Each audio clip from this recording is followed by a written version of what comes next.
มันไปจะไหนเนาะ นะพ่อ ฮะ ว่าตายแล้วพ่อ วัวตาย เป็น วัวไปจากที่เห็นจังสีวัวเสียให้พ่อกับแม่หักเจ้าปันแตกเพิ่งเจ้าปันตาดูไปจากที่เห็นจังสีวัวไปจากที่เห็นอับนาคล้ายตาพ่อกับแม่เตะวัว คิดว่าเช็คว่า เสียแห้งพ่อดิหักเจ้าปันแตกเพิ่งเจ้าปันตาลูกหลาน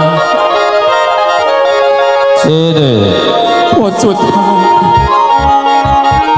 มาตอบความหักพ่อแบบนี้บอกวัวลาลูกพ่อเอ้ยอัวกว่าใจแล้วน้อนี่สาวมือไปอาดูก่อนอาดูก่อน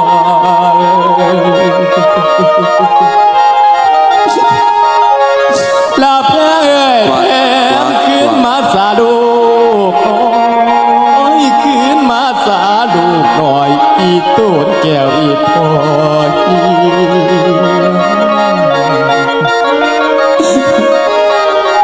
พี่น้องเอ้ยดูมาเกิดท่านจางสีเสียงอาเพียรถนอมเด็ดนอ